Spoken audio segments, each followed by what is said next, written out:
হুসাইনের আব্বার নাম কি? হযরতে আলী। আলী কার নাম বাবা? একটু জানতে হবে কি হবে না? কি শুনেন না? এই এখন গরম পড়ছে না? জি গো, এখন গরম পড়ছে কি পড়ছে না?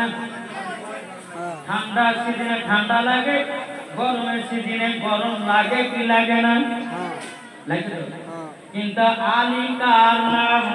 তিনাকে বাবা গরমের সময় গরম লাগে না, ঠান্ডার সময় ঠান্ডা লাগে না, তার নাম হলো আলী। তোর হবে না? আমি দেখুন আপনারা সামনে বলে আমাকে গরম লাগছে না, তাহলে আপনারা বলে পাগলা লেগে বলবে, বলুন বলুন না। বাবাজি মুসলমান হযরত আলী রাদিয়াল্লাহু তাআলা বাবাজি যতই গরম পড়ুক না কেন বাবা শীতের পোশাক পরতো। গরমে বাবা যেটা ঠান্ডার সিজনে বাবা আপনার পোশাক পরে, ঠান্ডার সিজনের পোশাক গরমে পরতো, আর গরমের পোশাক ঠান্ডায় পরে। বাবাজি মুসলমান নবীর সাহাবীরা জিজ্ঞাসা করতেছে, বলো গো আলী, আলী তুমি ঠান্ডার সময়তে আপনার কেন গরমের পোশাক পরো, আবার গরমের সময়তে ঠান্ডার পোশাক পরো, এর কারণটা কি? তোমাকে কি ঠান্ডা লাগে না? তোমাকে কি গরম লাগে না? যে আলী বলছে, ও নবীর সাহাবীরা শুনে রেখে দাও, শুনে রেখে দাও, আমাকে ঠান্ডাও লাগে না গরমও লাগে না। জোর বলেন, ঠান্ডা লাগে না গরমও লাগে না।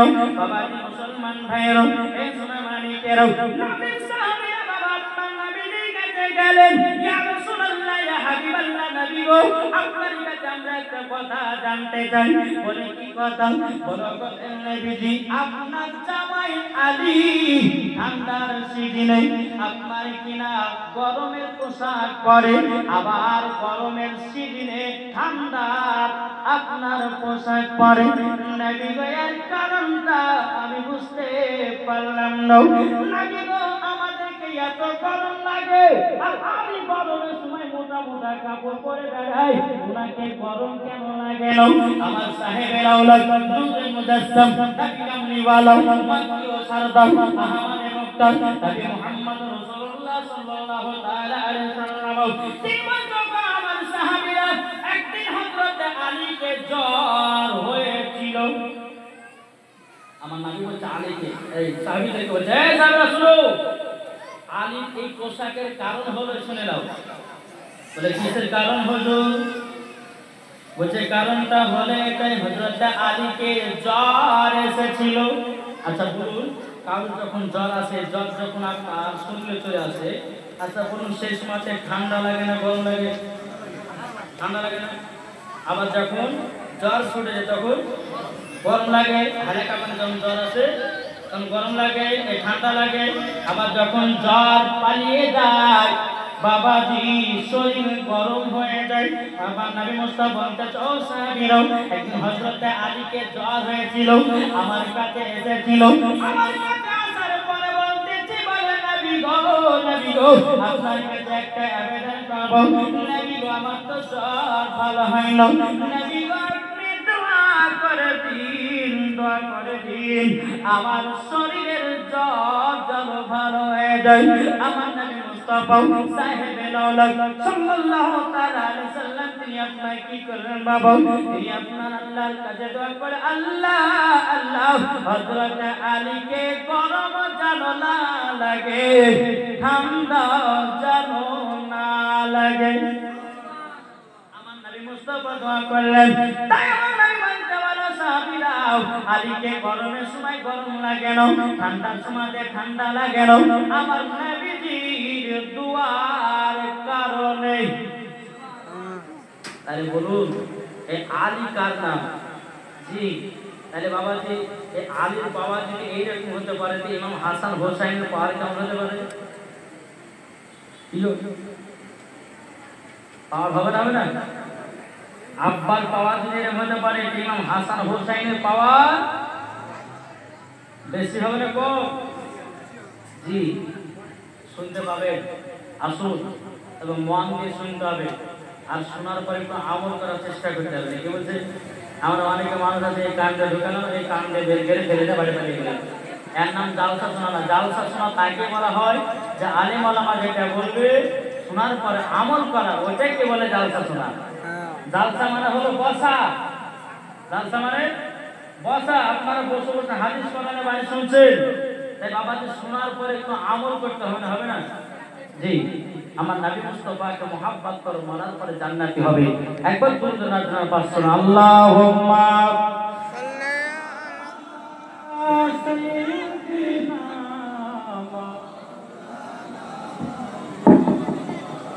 ওয়ালা আলিহি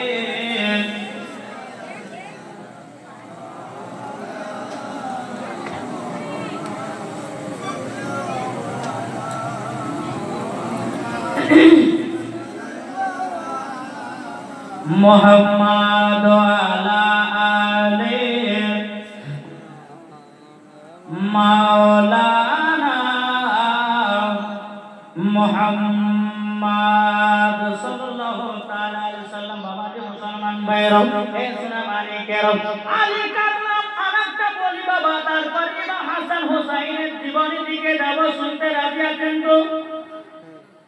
কি গো বাবা যে মুসলমান ভাইরা এই শোনা মানে কেরম আল্লাহ পাক আল্লাহ তাআলা বলতো, আমার বান্দা বান্দিরা তোমরা যদি ইমাম হাসান হুসাইনের মতো দুনিয়া যদি চলতে পারো, মরার পরে তোমরা জান্নাতি জান্নাতি। জোরে বলেন না সুবহানাল্লাহ। হযরত আলী রাদিয়াল্লাহু তাআলা আনহু তিনি একদিন নবীর সাহাবীদেরকে বলতেছেন, বলো গো নবীর সাহাবীরা, হযরত জিবরিল আমিন আমার কাছে একবার আসে, নবীর কাছে দুবার যায়। কে বলছে? হযরত আলী বলছেন নবীর সাহাবীদেরকে, বলে নবীর সাহাবীরা শোনো, জিবরিল আমিন আমার কাছে দুবার আসে, আর নবীর কাছে একবার যায়। সাহাবীরা মনে মনে চিন্তা করছে, আলী তো বরবাদ করে দিল, এখন এই খবরটা নবীকে জানাতে হবে। নবীর সাহাবীরা নবীর কাছে গিয়ে বলতে, ইয়া রাসূলুল্লাহ, ইয়া হাবিবাল্লাহ, নবী গো, নবী হযরত আলী একটা বরবাদ করেছে। বলে কি বরবাদ? বলে ইসলাম। সাহাবীরা বলছে, ইয়া রাসূলুল্লাহ, ইয়া হাবিবাল্লাহ, নবী গো, ও দয়াল নবীজি, আমি বলেছে জিবরিল আমিন নাকি আলীর কাছে দুবার যায়, আর আপনার কাছে নাকি একবার আসে। আমার নবী মুস্তাফা নূরে মুজাসসাম, নবী কামলিওয়ালা, মাক্কি সারদার, আহমদ মুক্তার, নবী মুহাম্মদ রাসূলুল্লাহ সাল্লাল্লাহু তাআলা আলাইহি সাল্লাম বলেন, ও সাহাবীরা, আলীকে আমার কাছে ডেকে নিয়ে এসো। আলীকে ডাক পাঠানো হলো। আলী এসে বলতে, লাব্বাইক ইয়া রাসূলুল্লাহ, লাব্বাইক ইয়া আল্লাহ। ও আলী, তুমি কি করেছো বলো বলো। তখন আমি বলতে, নবী গো, বেয়াদবি মাফ করবেন, আমি বলেছি আমার কাছে জিবরিল আমিন দুবার আসে, নবী গো আপনার কাছে একবার যায়। আমার নবী জানে আলী বিনা দলিল ছাড়া কথা বলে না। কালো চাচ্ছে আলী বিনা দলিল ছাড়া কথা বলে না। আমার নবী বলতে, আলী গো বুঝায়া দাও না, আমার সাহাবীদেরকে বুঝায়া দাও। ইসলাম মাঝে সাবানি কেরাও, আমার আলী বলতেছে, নবী গো আপনি তো বলেছেন আনা মাদিনাতুল ইলম আলম বাবু, নবী আপনি বলেছেন আপনি হলেন ইলমের শহর, তার দরওয়াজা হলো আলিম। আমি যদি শহরের আপনার যদি ইলমের শহর আপনি, আর আমি যদি তার দরওয়াজা হয়, যদি জিবরিল আমিন আসে, নবী গো দরওয়াজা দিয়ে ঢুকবে কি ঢুকবে না? হবে না? আমার আলী বলছে, নবী গো আপনি তো বলেছেন আনা মাদিনাতুল ইলম আলিমুন বাবুহা, নবী গো আপনি তো বলেছেন আপনি ইলমের শহর, আর তার দরওয়াজা হলাম আমি। তো নবী গো যদি জিবরিল আমিন আসে, আমার দরওয়াজা দিয়ে জিবরিল আমিন প্রবেশ করবে কি করবে না বলুন? নবী আমার বলছে করবে।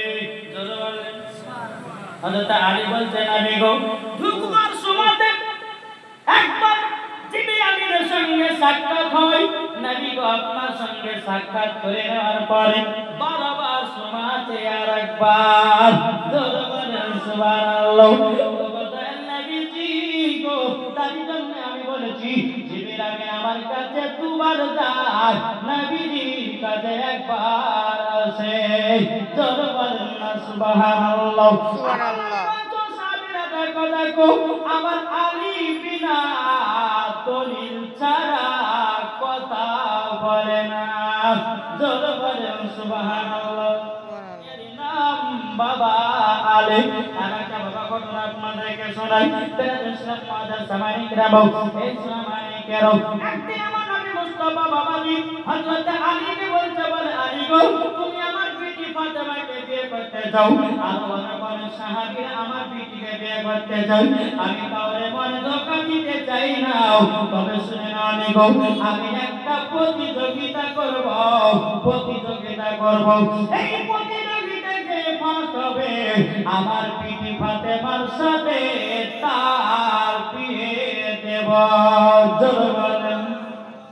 এই কথা যখন আলোচনা এই মাইক রাখতে কিন্তু ওই তোমার কি বলতে দেখে বলছে মাইক লাগে না, এক সেটিং এ রাখো বেরাদার। হ্যাঁ এটা ঠিক আছে, বুঝছো না? মজার সামানিকরাও, এই সোনামানিকেরও যখন বাবা যে কথা বলো, বলার পরে বেরাদার সকাল যখন বাবা হয়ে গেছে, সকাল যখন বাবা হয়ে যাওয়া বেরাদার ইসলাম মজার সামানিকরাও যারা যারা খাতুনে জান্নাতকে বিয়ে করা বাবা আপনাদের একটু ধর, আমি দোকান থেকে আসছি। সবাই আনন্দ বাবা